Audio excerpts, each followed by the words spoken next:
계시록은 네 부분으로 나눠진다 그랬죠. 1장에서부터 5장까지 이거는 7교회, 그리고 5장에서부터 12장까지 책에 관계된 이야기가 등장합니다. 그 다음에 12장부터 19장까지 여자하고 음녀, 여기는 책하고 작은 책 이야기가 등장합니다. 그 다음에 19장에서부터 22장까지는 어린 양의 혼인잔치하고 그 다음에 여기 천국에서 하는 얘기인데, 여기 조금 그 전에 11장까지 했던 거고 여기 18장까지 했던 거를 19장까지 보니까 여자 얘기가 등장을 하더라고요. 다시 또 읽어보고 말하자면 이 계시록을 계속 생각해 보면 이게 이제 이렇게 되는 것 같아요. 우리가 지난번에 책에 대한 부분까지는 좀 대충 했잖아요. 바울이 네. 그 살았을 때에 네. 예루살렘 성이 이제 무너졌잖아요. 네. 바울이 그때는 나한테 전도하러 가고 없었을까? 그렇죠. 그 예루살렘 성에는 그리스도인이라고 하면 한 사람도 안 남아 있었다 그랬어요. 그 있었던 예루살렘은 예수님이 이 예루살렘이 멸망한다는 얘기를 하고 부활하신 다음에 제자들에게 그 가르치신 다음에 40일 만에 십자가에 달리신 지 40일 만에 승천하셨잖아요. 그때까지 가르치고 나서 성령을 받고 일하면서 예루살렘 중심주의가 점점 깨져가지고 예루살렘 중심주의가 깨져가지고 세계로 막 나와서 복음을 전파했잖아요. 그래서 예루살렘에 대한 미련이 없었다고 보면 그렇지만 거의 이제 사라져가는 게 아닐까 그런 생각이 들어요. 에베소 교회 사자에게 편지하기를 오른손에 7별을 붙잡고 7 금촛대 사이를 다니시는 이가 가라사대 내가 내 행위와 수고와 인내를 알고 또 악한 자들을 용납지 아니한 것과, 여기 보면 7교회가 2개로 갈라지는데 수고하고 있는 사람들, 그 다음에 그 악한 자들의 그 용납지 않았다는데 이 악한 자들이 있었다고 하는 거죠. 자칭 사도라고 하는 사람도 있었고, 이 자칭 사도가 있었다고 얘기하죠. 아닌 자들을 시험하여 그 거짓된 것을 내가 드러내는 것과 또 내가 참고 내 이름을 위하여 견디고 게으르지 아니하는 것을 아노라. 그러나 너를 책망할 것이 있나니 너의 처음 사랑을 버렸느니라. 아마 이 악한 사람과 정말 주님을 위해서 수고한 사람들이 두 사람이 같이 같은 교회 시대에 살다 보니까 요 알곡과 가라지가 있는데 이게 희석이 되는 부분들이 있잖아요. 희석이 열심히 하는 사람들만 있으면 더 열심히 하려고 그러는데, 그래서 처음 사랑이 떨어진 게 아닌가 하는 생각이 들어요. 처음 사랑을 버렸다는 건 주님과 함께 그 주님을 사랑했던 그 열정으로 옷은 성령이 역사를 했던 거잖아요. 근데 그런 사랑이 변증을 하고 이 약한 사람들의 거기서 그 상대를 하고 핍박을 받고 그러다 보니까 그 사랑보다는 조금 나태해진 게 아닌가. 항상 섞여 살면 중간지대가 꼭 나오게 돼 있어요. 어정쩡한 사람들이 있거든요. 본래 기독교는 중간지대가 없는데, 그러므로 어디서 떨어진 것을 생각하고 회개하여 처음 행위를 가지라. 만일 그러하지 아니하고 회개치 아니하면 내가 내에 임하여 내 촛대를 그 자리에서 옮기리라. 그래서 만약에 여기 있는 알곡이 있고 가라지가 있는데 이 사람들이 있으면 촛대가 옮겨져 버린 촛대도 있을 수 있고 촛대를 그대로 가지고 있는 사람들도 있을 수 있고, 그래서 악한 무리가 갈라지고 이 체계 시대에 7인과 7나팔로 이제 분류가 됐던 거죠. 계시록 11장 19절 우리가 잘 아는 부분부터 보겠습니다. 계시록 11장 19절에 보면 계시록 11장 19절에 보면 번개, 음성, 뇌성, 지진, 큰 우박이 있고, 이게 이제 하도 많이 해가지고 하나님의 여기 이것이 보이는 것은 하나님의 성전이 열리고 그 속에 성전 안에 언약궤가 보였다고 하는 거죠. 언약궤가. 그래서 요것이 지금 준비되어 있다고 그러고 그러고 나서 12장이 시작되는데 12장에 보면 여자가 나옵니다. 12장에 보면 여자가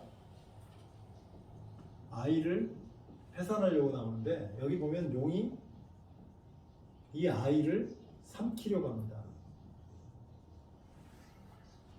때로 이제 어느 분이 그런 질문을 하더라고요. 여기에 예수님의 십자가를 상징하는 부분이 있느냐?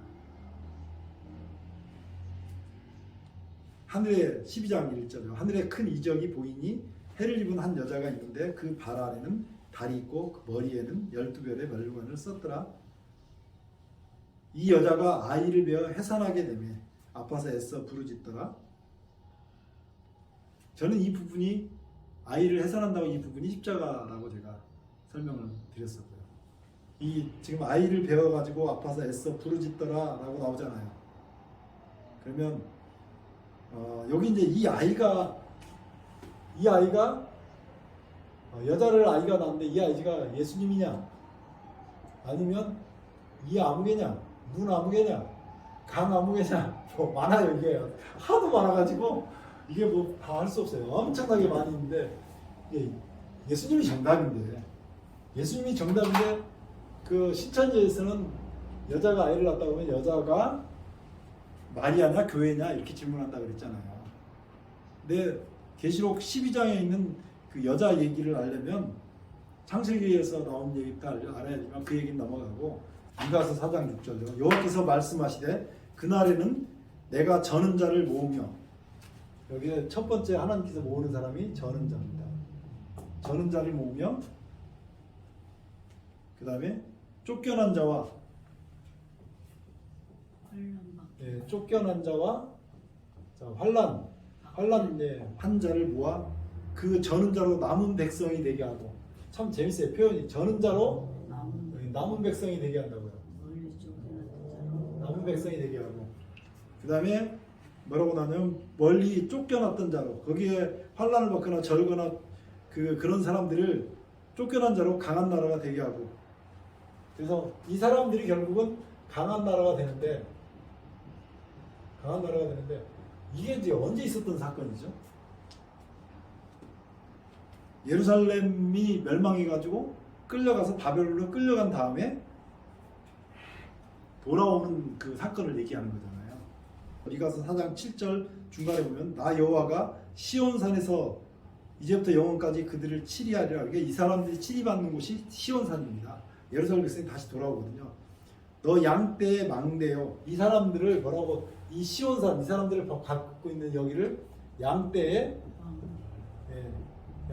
망대라고 그랬는데 양떼의 망대라고 그랬는데 저는 자 쫓겨난 자 환난 받는 사람들이 들어와 사는 이게 시온이죠. 시온성이 이제 이렇게 된다고 그러죠. 사실 이게 영원 천국에 가서 살 것을 얘기하는데요. 시온산이요 이전 걷는 곳 딸 예루살렘의 나라가 내게 돌아오리라. 그래서 여기를 시온산이 결국은 예루살렘인데 여기는 딸로 표현을 했거든요. 딸로 표현했어요. 자, 그 다음에 9절입니다. 이제 내가 어찌하여 부르짖느냐 너희 중에 왕이 없어졌고 내 모사가 죽었으므로. 그래서 왕이 없어지고 모사가 죽었기 때문에 왕이 없어지고 이 같은 표현을 모사가 죽었어요. 여기서 모사라는 것은 그겁니다. 카운실러. 그 상담자라고 하는 거죠. 죽었으므로 여기 이제 왕하고 모사가 그냥 우리의 왕 대신 우리의 모사가 대신 여기 예수님 얘기하거든요. 왕이 없어지고 예수님이 죽었기 때문에 내가 해산하는 여인처럼 고통합니다. 누가요? 저는 자, 쫓겨난 자, 환난 받아서 강한 나라 백성이 된 사람들을 뭘로 표현했냐면 여기 딸로 표현했다가 이걸 다시 여자로 표현했는데 여인으로 표현했는데 이 여인이 뭐 한다고요? 해산한다고요. 뭐 하는 것이? 왕이 없어지고 모사가 죽은 이 일을 해산했다가 딱 표현을 해버린 거예요. 해산하는 여인처럼 고통하느냐. 그러면서 뭐라고 얘기하냐면 거기서 죽은 걸로 끝나는 게 아니고 10절 보면요. 딸 시온이요. 해산하는 여인처럼 애써 구로하여 나을지어다. 이 나으라고 해요. 구로에서 해산하면서 이게 구로라는 게 뭐냐면 여자가 아기를 할 때 통증 그 소리를 갖다가 이게 구로라고 그러는데 해산해서 구로에서 뭘 낳아요? 아이를 낳는 거죠. 아이를. 이 아이가 예수님이라고 하는 거죠. 해산한 여인처럼 애써 구로하여 나을지다. 이제 내가 성읍에 나가서 쭉 나오는데 바벨론에 끌려갔다가 돌아온 이야기를 하면서 이 바벨론에 끌려갔다 돌아온 이 사람들을 여자로 표현하면서 이 여자가 해산해서 아이를 낳겠다라고 얘기하는 거죠. 그러면 이것이 구약에 나왔으니까 신약에도 똑같이 나와야 됩니다. 자, 항상 이게 굉장히 중요한 거잖아요. 우리가 다 배운 대로 요한복음 이게 언제 어디 나오냐면 14장부터 16장에 이 얘기가 나옵니다. 이 이야기가 요한복음 14장부터 16장에 이야기가 그대로 반복이 되고 있어요. 요한복음 14장부터 16장은 성령의 장이기도 하지만 어떻게 그 구로에서 아이를 낳을지 예수님이 탄생될 것인지에 대해서 나오는 장면이 이 장면이에요. 오늘은 사실 이걸 준비한 건 아닌데 또 이걸 갑자기 하게 됐어요. 근데 이 이야기를 앞에서부터 14장부터 다 보면 좋지만 핵심만 보겠습니다. 핵심만. 16장 16절부터 보겠습니다. 요한복음. 조금 있으면 너희가 나를 보지 못하겠고 또 조금 있으면 나를 보리라. 조금 있으면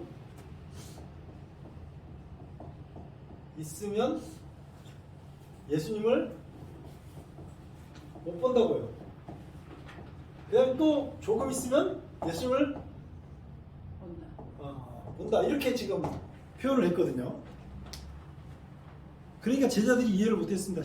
17절에 제자 중에서 서로 말을 우리에게 말씀하신 바 조금 있으면 나를 보지 못하겠고 또 조금 있으면 나를 보리라 하시며 또 내가 아버지께로 감이라 하신 것이 무슨 말씀이요? 제자들이 이해를 못했거든요.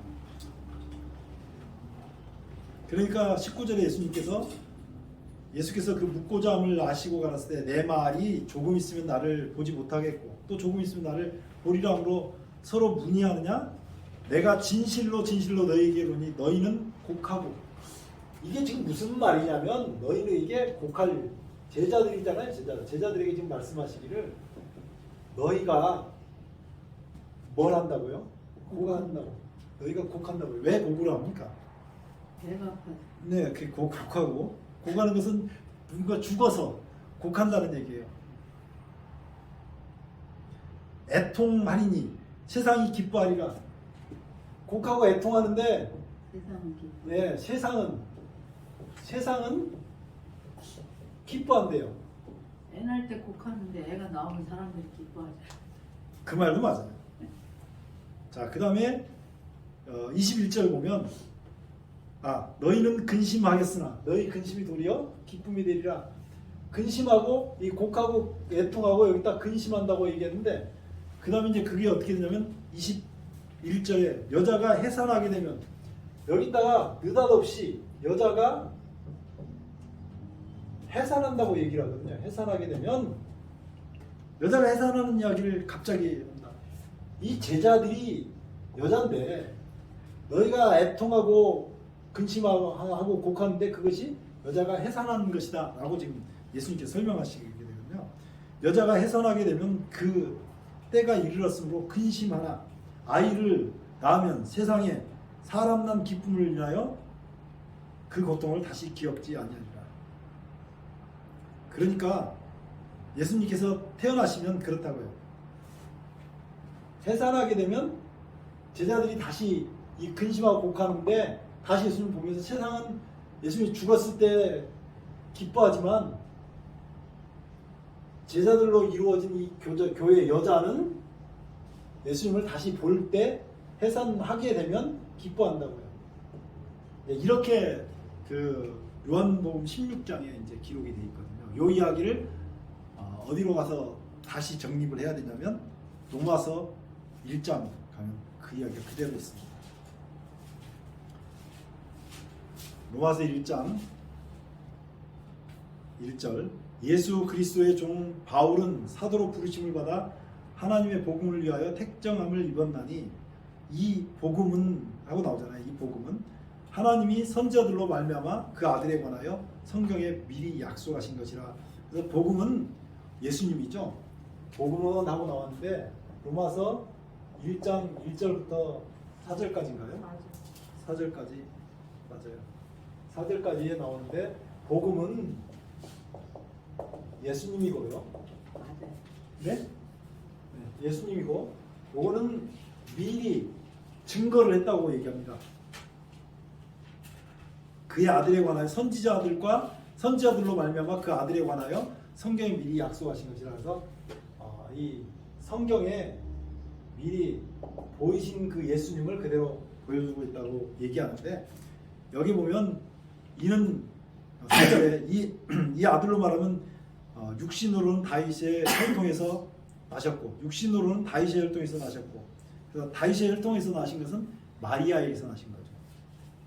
성결의 영으로는 죽은 자 가운데서 부활하여 능력으로 하나님의 아들로 인정되셨으니 그러니까 성결의 영은 성령으로는 죽은 가운데서 그러니까 육신으로 한번 태어나셨는데 그때는 다윗의 혈통으로 이때는 누구한테 태어났어요? 마리아. 다윗의 혈통으로 마리아에게서 태어났습니다.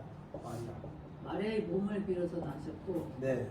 그 다음에 이제 요게 이제 육신으로 나신 거고 영으로는 성결의 영으로는 성령으로는 죽은 가운데. 죽은 가운데서 누가요? 그런 거예요. 죽은 가운데서 부활하여 부활하여서 부활해가지고 아들 하나님의 아들로 인정. 하나님의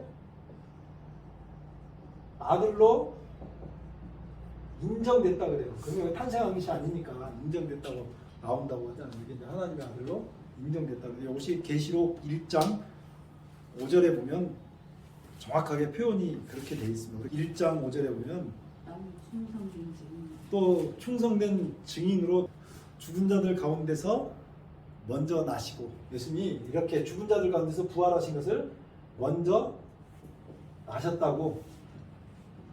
그러니까 계시록 12장 1절에 여자가 그 아이를 갖다 낳으려고 했다는 이 아이는 여자는 교회고 이건 교회입니다. 교회고 아이는 예수님이라는 것이 뒤에 써놨는데 이렇게 이제 유명한 거죠. 12장에서 첫 번째 싸움이 용과 여자, 그 다음에 여자하고 아이를 용이 삼키려고 그랬고요. 두 번째가 미가엘과 그의 사자가 용과 그의 사자들이 이제 싸우는 싸움이 있었고 세 번째는 여자의 씨의 남은 자손하고 용이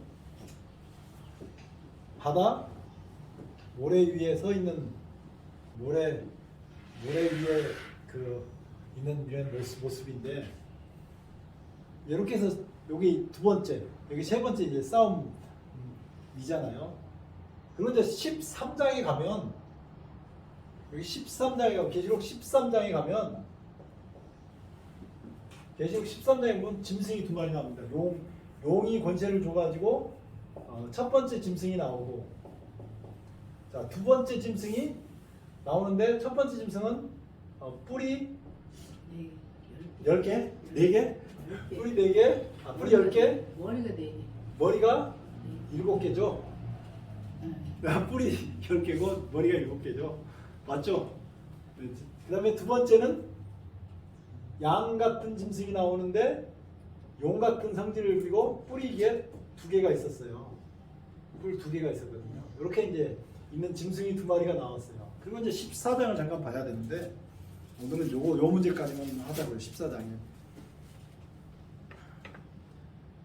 또 내가 보니 뭐 쭉 나오는데 그 14장 4절부터 보겠습니다. 14장 4절. 이 사람들은 여자로 더불어 더럽히지 아니하고 계시록 14장 몇 절이에요? 4절. 이 사람들은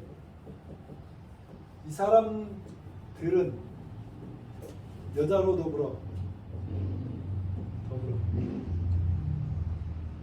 더럽히지 아니하고. 이제 저는 성경을 읽을 때 이런 부분에 가끔 퀘스천 마크가 있어요. 갑자기 여자가 등장을 한 거예요. 근데 아무리 읽어봐도 여기 지금 아이를 낳은 여자는 아니란 말이에요. 여기가. 제가 이야기를 하나 해볼게요. 그 철수하고요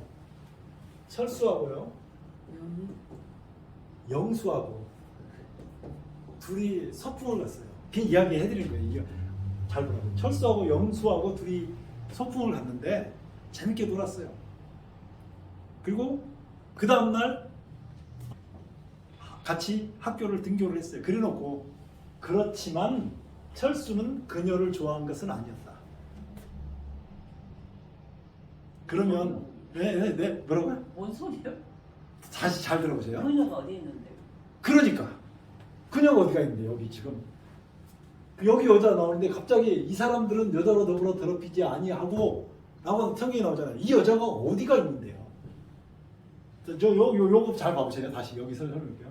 철수하고 영수하고 소풍을 갔어요. 그리고 그 다음날 같이 학교를 등교를 했어요. 그런데 철수는 그녀를 좋아한 것은 아니었다. 그러면 같이 다녔는데도 불구하고 그녀를 좋아한 그녀는 누구예요? 영수 남자 아니에요? 아유 그 이름만 가지고 생각하시면 안 된다니까요. 이름만 가지고 우리가 가지고 있는 개념으로 자꾸 그렇게 생각을 한다고요. 남자 이름 같지만 영수라는 여자하고 철수하고 둘이 다녔는데 소풍도 같이 가고 재밌게 놀기도 했지만 철수는 그녀를 좋아한 건 아니었대요. 아니 이게 유치한 것 같은데 문맥이 그렇다고요. 갑자기 지금 여자 얘기는 딱 등장한 게 12장에 요 여자밖에 등장을 안 했는데 갑자기 이 사람들은 여자로 더불어 더럽히지 아니하고 여기 나오는 이 여자가 이 여자는 아니잖아요. 그런데 이 여자 얘기를 했다는 것은 앞에 나온 뭐가 여자가 있다 그 얘기죠. 지금 제가 설명드린 거 이해가 되시죠? 그냥 문맥을 보는 거니까. 그렇지. 네, 앞에 여자 얘기를 했는데 우리가 몰라볼 뿐이죠. 그래서 앞에 여자 얘기가 나올 만한 부분이 어디 있냐면 요 앞장에 있는 13장에 있는 13장에 여자 얘기인데 그 얘기를 지난번에 제가 17장 가지고 여자가 그 어떤 존재가 여자인지를 설명을 한번 했었어요 그때. 근데 성경을 읽다가 이런 부분들이 나오면 여자가 어디 있을까 찾아야 되잖아요. 그래서 잘 읽어봐야 되는데 지금 짐승이 두 마리 나오잖아요. 13장에 보면 짐승이 두 마리는 용이 나오고 새끼양 같은 양이 나오는데 뭐가 여자일 것 같아요? 그 사람 아무래도 이제 문맥에서 나와야 되는데 원래 17장을 보면 명확하게 이 여자가 누군지 이건지 나오는데 14만 4천 명이 여자로 더불어 더럽히지 아니했다는 것은 주체가 되는 존재잖아요. 주체. 그러면 계시록 13장에 존재가 있다고요. 짐승이 두 마리 나오지만 하나는 메인이고 하나는 보조예요. 그럼 거기서 13장의 주인공은 누군지 한번 보자고요. 그런 답을 먼저 내놓고 설명드리겠습니다. 13장에는 주인공이 있고 주인공의 보조 주인공이 있거든요. 11절부터 볼게요. 또 내가 보매 13장 11절 계시록 또 다른 짐승이 땅에서 올라오니 새끼양같이 두 뿔 있고 용처럼 말하더라. 이게 주인공 같아요. 보조자 같아요. 주인공을 찾아야 되니까 이걸 보는 거예요. 저가 먼저 나온 짐승의 모든 권세를 그 앞에서 행하고 권세를 가지고 하고 있어요. 땅과 땅에 거하는 자들로 뭐에게? 그러니까 뭘 위해서 생겨난 존재예요? 그 처음 짐승의 주인공이 누군데요? 처음 짐승이 요 짐승이 뭐라고요? 여자라고요. 이렇게는 증명은 안 되지만 이 여자라고요. 지금 여자로 더불어 더럽히죠. 이건 증명하려면 17장을 봐야 완전히 증명이 되는 거고요. 네. 그러니까 처음 짐승에게 경배하게 하니 곧 죽게 되었던 상처가 나은 자니라. 큰 이적을 행하되 심지어 사람들 앞에서 불이 하늘로부터 땅에 내려오게 하고 짐승 앞에서 받은 바 이적을 행한 목적이 땅에 거하는 자들을 미혹하여 땅에 거하는 자들에게 이르기를 칼에 상하였다가 살아난 짐승을 위하여 우상을 만들라. 그게 누구를 위해서 일하는 거예요?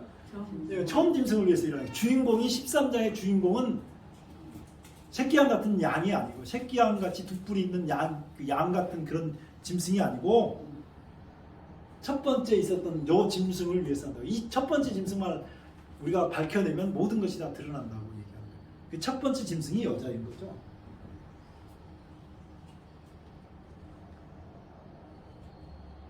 (15절) 저가 권세를 받아 그 짐승 우상에게 생기를 주어 그 짐승 우상에게 말하게 하고 또 짐승 우상에게 경배하지 아니하는 자는 몇이든지 다 죽이게 하더라. 짐승의 우상에게 경배를 하게 하죠. 그 경배를 하게 하는 그 모든 것은 첫 번째 짐승이 가지고 있는 이 권한 첫 번째 짐승에게 경배를 하게 하고 이것을 통해서 용이 경배를 받기를 원하는 겁니다. 볼 때. 그러면 여기에 여자로 더불어 더럽히지 아니하고라고 할 때 여자는 여기 첫 번째 짐승이 여자죠. 이 새끼양 같은 새끼양 같이 두 뿔이 있고 용처럼 말하는 이 짐승은 두 번째 짐승은 14만 4천인들을 포함해서 이 땅에 있는 모든 사람들이 첫 번째 짐승에게 경배하게 만들려고 하는 것을 목적으로 하죠. 12장의 여자하고 네, 14장의 여자하고 네, 다르다는 거죠. 그러니까 두 여자가 지금 등장하는데 우리가 자꾸 이렇게 두 여자가 있다는 생각을 못 하고 보다 보면 이렇게 그래서 그 두 번째 여자의 정체를 확실하게 보여주는 게 16장에서부터 시작돼 가지고 16장에 바벨론부터 시작해 가지고 17장, 18장, 19장에 가서 새들의 전체까지 들어가는 그 여자. 그래서 이렇게 연결이 쫙 된다고 말씀드립니다. 그 뒤에 17장에 또 여자가 나오는데 그 여자가 나오죠. 17장에 여자가 근데 나오죠. 이름이 있는 음료로 네, 음료로 나오고 이렇게 나오죠. 그래서 두 여자 사이에서 있는데 사실은 이 여기는 14장에는 여자로 표현 안 하고 14만 4천인으로 표현했고 왜냐하면 여기 여자의 씨의 남은 자손으로 표현했기 때문에 이 사람들은 14만 4천인으로 받은 거죠. 오늘은 여기까지만 해야 될 것 같아요. 시간이 12시다. 그래서 다음번에 또 나머지는 하고요. 기도하고 마치도록 하겠습니다. 아버지 우리 하나님 은혜를 감사합니다.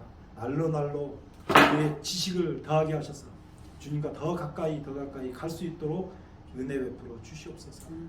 주님께서 늘 지켜주시며 돌보아 주시고 특별히 주님 안에서 가정이 평안하고 아무런 사고나 사건이 일어나지 않도록 주님 지켜주시고 돌보아 주시옵소서. 우리 주님께서 오늘 또 우리와 함께 하시기를 바라올 때 예수님 이름으로 간절히 기도드리옵나이다. 아멘.